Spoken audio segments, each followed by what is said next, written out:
A chilly courtroom echoed with an inappropriate coldness for the circumstance. As soon as the judge's gavel struck, my future ex-wife reclined in her chair, grinning like she had already claimed victory. With ostentatious self-assurance, she crossed her legs, tapping her expensive red heels against the polished floor. "Your Honor," she cooed, tracing a well-manicured nail along her cheek. "Let's be frank here. My spouse," she gazed at me with disdain, "is similar to a workhorse, dependable, predictable, and extremely simple to manage." The courtroom murmured in response, some gasped, and her lawyer even chuckled softly. Unfazed, the judge merely raised an eyebrow before silencing the room with another tap of his gavel. I gritted my teeth, but maintained my composure. Yet she was putting on a show, and I refused to give her the pleasure of witnessing me lose control. The divorce was her idea, naturally. After 8 years of matrimony, he realized she no longer found him sufficient, no longer captivating, no longer the man she believed she deserved. Rather than departing with grace, she dragged him into this courtroom, intent on humiliating him during her departure. She had already acquired the house, a structure he had constructed himself. She had fiercely contended for half his business, despite contributing nothing to it. And now, in this concluding hearing, she was still inflicting pain. Her new partner was seated in the rear, observing indifferently. A corporate attorney, polished, self-assured, and everything she had convinced herself she desired. She hadn't even made an effort to be discreet. He had discovered them months ago in their shared bed, under sheets he had paid for. But he wouldn't break, because what she didn't know was that this trial wasn't the final confrontation. It was merely the prelude. Dear friends, if you enjoy this story, please like and subscribe to our channel. It will motivate us to make more videos like this for you. My attorney, a self-assured man in an extravagant attire, straightened his tie. "Your Honor," he began, "my client aims to voice her doubts about Mr. Hayes' capacity to pay alimony over the long term. She made substantial compromises during their marriage and is entitled to equitable remuneration for those years. Such sacrifices? That was quite a statement." Judge Reynolds glanced at me through his glasses. "Mr. Hayes, any retort?" I took a measured breath, grasping the table in front of me. This was the crucial moment. Gradually, meticulously, I unbuttoned my dress shirt. The courtroom fell silent. Then, Judge Reynolds cocked his head, evidently intrigued by my actions. I prolonged each second. One by one, I undid the buttons, eventually discarding the shirt altogether. It was then that the gasp erupted. Even my wife's smirk faded. Her partner's amused expression transformed into something else, something akin to discomfort. In the frosty courtroom, the man I had become was starkly different from the person my wife had belittled. Previously, the last time she truly observed me, I was plump, complacent, a man who had surrendered years to labor, provision, and self-sacrifice, yet overlooked self-care. I was simple to neglect, simple to betray. But before them now stood a different man, robust, potent, dramatically altered. For months, I dedicated countless hours at the gym, mercilessly training, driving my body until pain became an ally. The burden that once weighed me down with stress and fatigue was replaced by disciplined muscle. Scars ran along my torso, not from an effortless life, but from hardship. And most significantly, emblazoned on my chest, a fresh tattoo marked my transformation, a workhorse escaping its confinement. The meaning of the ink was clear to all, especially my wife. She was fixedly gazing, her eyes expanded, mouth slightly agape. Quickly recovering, the attorney said, "Your Honor, I struggle to understand how this pertains." I interjected, maintaining a composed yet chilly tone. "Would you like to discuss sacrifices?" I turned to face the judge. "For 8 years, I relinquished everything for this marriage. I worked extra hours so she could leave her job for self-discovery. I financed her shopping sprees, luxurious holidays, cosmetic surgeries, even added her name to my business. Believing we were a team, I refocused on my wife, watching the paleness spread over her face. And how did she reimburse me?" I gestured toward the man in the audience section. A stir of whispers swept through the courtroom once more. Her attorney attempted to object, but Judge Reynolds raised a hand. "Let him speak." I acknowledged with a nod before resuming. You called me a workhorse, didn't you? My lips formed a calculated smirk as I said this. Due to imminent revelation, you were on the verge of being run over. Your face twisted, panic glinted in your eyes. I retrieved a substantial manila folder from my chair, thudding it onto the table. Inside this file, I stated firmly, here is evidence showing you've been engaged in financial fraud, concealing money, and falsely claiming expenses unrelated to my business. Her mouth gaped, then closed, then reopened. Thus, I added, I am not only withdrawing your alimony petition, but I'm filing a lawsuit against you for damages. The courtroom buzzed with murmurs. Her attorney hurriedly flipped through his notes as she sat motionless. Her polished confidence crumbled. For the first time in months, I observed something novel in her gaze, not arrogance, not amusement, but fear. And our battle wasn't over yet, because the most exciting part. This was merely the opening act. The impact of my words lingered heavily in the room. My estranged wife remained motionless, her fingers clenched around the varnished wood of the defense podium. The veneer of haughtiness on her face was fading, revealing something akin to dread. Moments prior, she wore a self-assured smirk. Now, it was replaced with something much more gratifying fear. Her lawyer, likewise, lost his smirk and began fumbling through documents, evidently caught off guard by the tempest I had just unleashed. Your Honor, he stammered, adjusting his tie, I request a brief pause to examine these claims. The judge, Reynolds, halted him with an upraised hand. Shifting his gaze towards me, he said, Mr. Hayes, you're suggesting that Mrs. Hayes committed financial misconduct. I gave a nod, maintaining a steady demeanor despite the racing of my heart within my chest. Indeed, Your Honor, I responded. Unveiling irrefutable evidence, I unfolded the manila envelope containing multiple pages of bank transfers, fabricated business expenditures, and concealed credit card transactions, all under my wife's name. Gathering this proof required months of diligent work. When I initially uncovered her infidelity, it wasn't just rage that consumed me. Determination was my driving force. I couldn't simply abandon this marriage without retribution after the countless wrongs she had committed. So I accomplished what she never imagined I was capable of. I outmaneuvered her. I enlisted a forensic accountant, an expert in exposing financial deceit, and the findings were astounding. Over time, she had stealthily drained money from our shared accounts, masking her activities by labeling them as business expenses. Luxurious vacations with her lover, disguised as client networking events. Expensive designer garments categorized under professional attire. Even a down payment on an apartment in her name, presumably intended for her new life after exhausting my resources. Judge Reynolds scrutinized the documents, his expression indiscernible, yet not missing the slight narrowing of his eyes. After a pause, he addressed Mrs. Hayes, looking up over his glasses. Could you provide an explanation for these records? I cast a steady gaze at my wife, who was visibly flustered. This is preposterous, she exclaimed nervously, attempting to laugh it off. Of course not, Your Honor. I interjected smoothly. Look closely, and you'll find her signature on every fraudulent transaction. As evidence, I extended another document across the table. This email shows her instructing our accountant to transfer funds from our business account to a personal account of hers, labeled as a slush fund. Her complexion paled. The moment I had anticipated finally arrived. Did you hack my email? She inquired softly. No, I answered evenly. Access granted to all business communications associated with my company, which you attempted to embezzle from. Judge Reynolds sighed forcefully, his annoyance escalating. Mrs. Hayes, he said, these are severe accusations. Your attorney will have the chance to respond. However, I'm currently inclined to scrutinize the financial demands before ruling on alimony. Her lawyer began to babble, rapidly sifting through his briefcase, seeking an exit. But there was none. This time was different.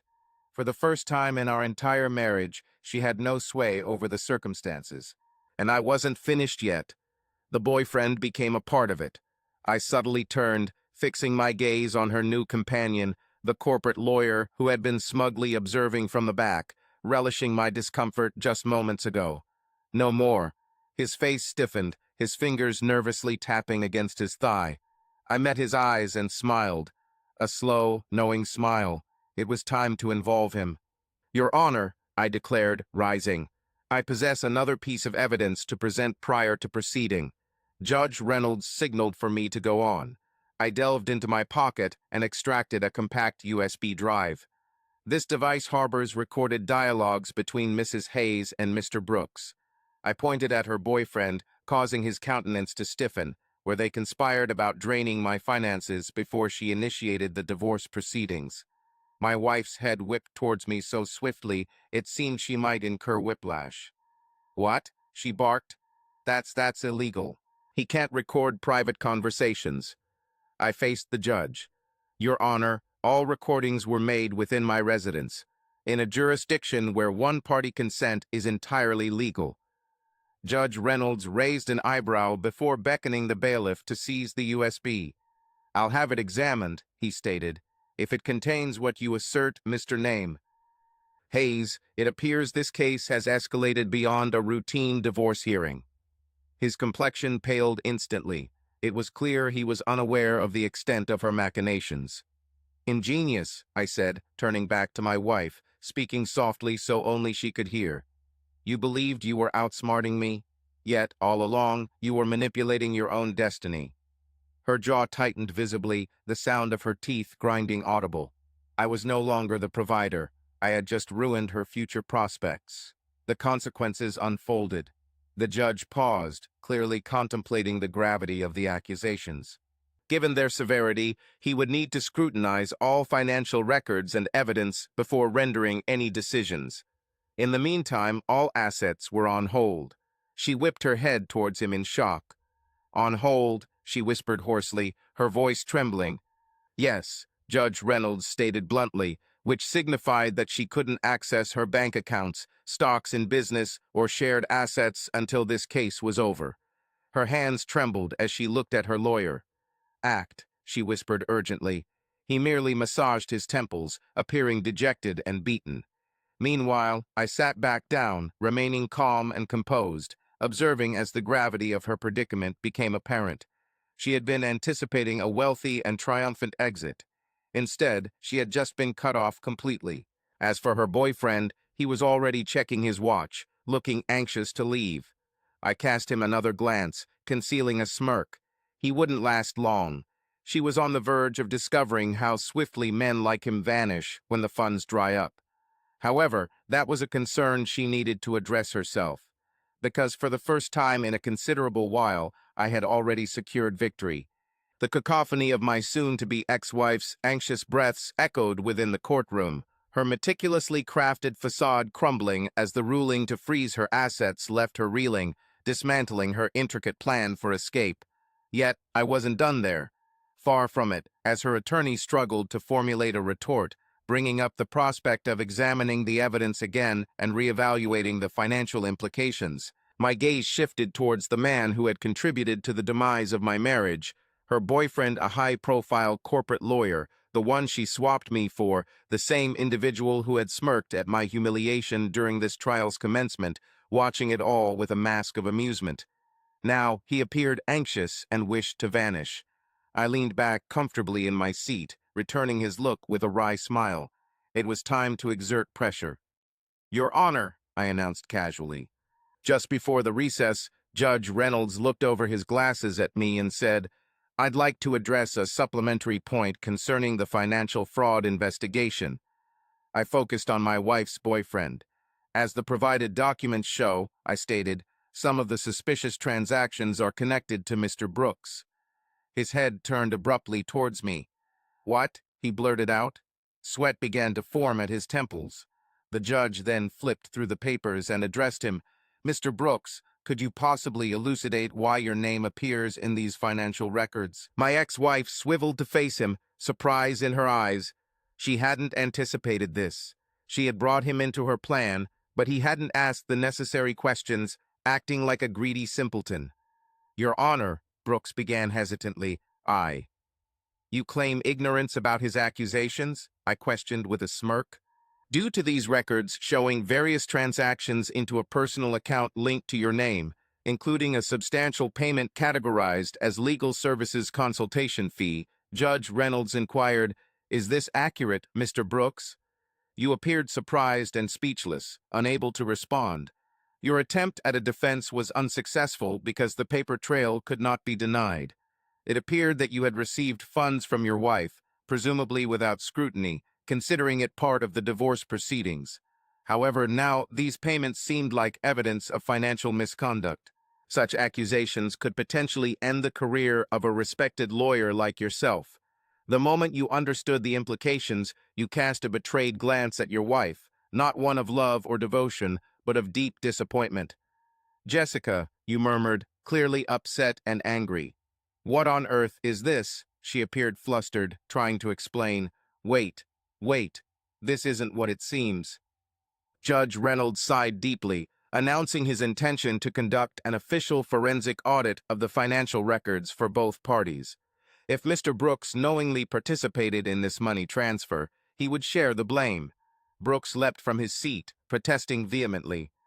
"This is ludicrous," he exclaimed. The judge retorted sternly, his voice sharp as a whip, ordering him to sit down or face contempt charges. Frozen in place, Brooks faced the possibility of jeopardizing his entire career. Meanwhile, Jessica, finally grasping the gravity of my actions, realized her money and assets were at stake. Her supposed upgrade was now abandoning her. Calmly seated, I watched my soon-to-be ex-wife clinging desperately to her boyfriend's arm as she begged him to listen to her. "You understand I wouldn't intentionally hurt you. It's merely business matters at stake. We can resolve this." Brooks jerked his arm free. "Foolish one," he sneered. "Do you comprehend the severity of your actions?" Her eyes filled with tears, she muttered, "You promised we'd be together." She recalled, her voice trembling, "I said many things." He raked a hand through his hair, on the verge of nausea. "I hadn't anticipated becoming embroiled in a federal fraud case." Her breath caught. I rose, smoothing my cufflinks, and walked past them slowly. Upon passing, I leaned close enough to murmur, "It seems you've overplayed your hand, darling." She glared at me, her eyes ablaze with rage. "Do you think you've triumphed?" she sneered, voice quivering. "Do you believe this makes you a man?" I smiled, a calm, triumphant smile. "No," I said, donning my coat. "I believe this makes me free." And then I departed, leaving her behind, shattered, penniless, and without any allies to rescue her. Postlude. A dose of her own treatment. A week afterward, I received a text from an unrecognized number. I read it. It was from Jessica. "Jess, my mistake. Jess, let's talk. Jess, we can rectify this." I chuckled, not a resentful laugh, not an angry one, but a liberating one. Then, without pause, I erased her message. I didn't need to reply. I had already expressed everything I needed to express. The instant I deleted Jessica's message, something transformed within me. For the first time in months, if not years, I felt weightless, relieved, liberated. The woman who once controlled every aspect of my life meant nothing to me now. Just a name in a court document, a lesson in deceit, and yet her demise was far from complete, as while I had emerged victorious, she still stood to lose everything. The following events. Public embarrassment. The next few weeks were tumultuous for Jessica. First came the financial investigation.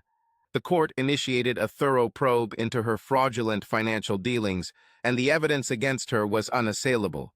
She had embezzled funds from our enterprise, diverted money to hidden accounts, and perpetrated outright theft.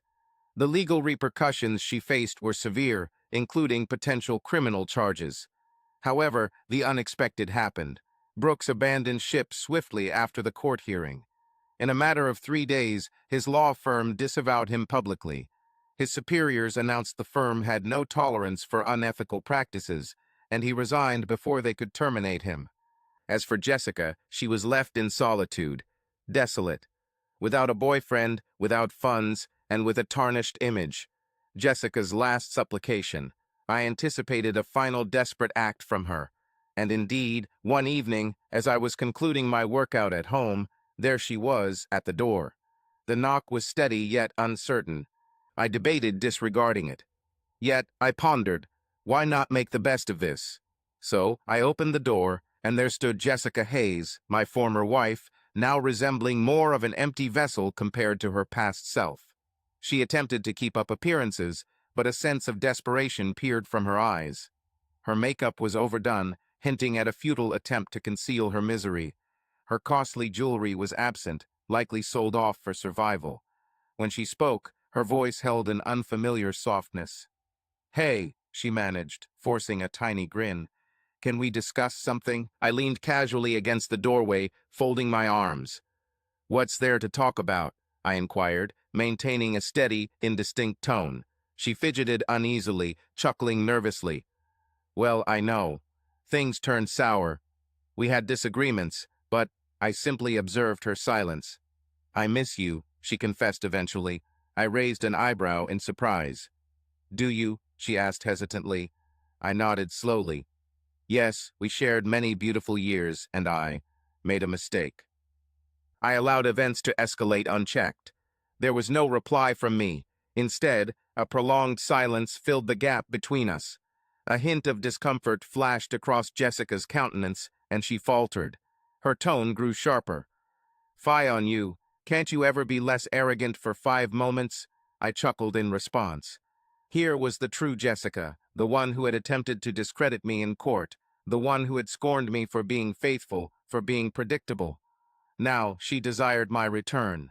I slightly tilted my head. "You don't yearn for me," I stated directly. "What you missed was the lifestyle I provided." Her lips parted as if to object. Yet she remained silent because she knew it held truth. "I possess nothing," she confessed, her voice cracking. "No funds, no one to seek solace from. I merely require a small aid, just until I can stand on my own again." Nearly chuckled, but refrained. Instead, I delved into my wallet, extracted a solitary dollar bill, and presented it to her. She stared at it in disbelief. She exclaimed angrily, "What's this all about?" I responded with a smile, "View it as my final act of kindness." Her face turned red with embarrassment. "You?" I closed the door on her. From that day forward, I never saw Jessica Hayes again. Listeners, share your insights in the comments, and don't forget to like, share, and subscribe to our channel.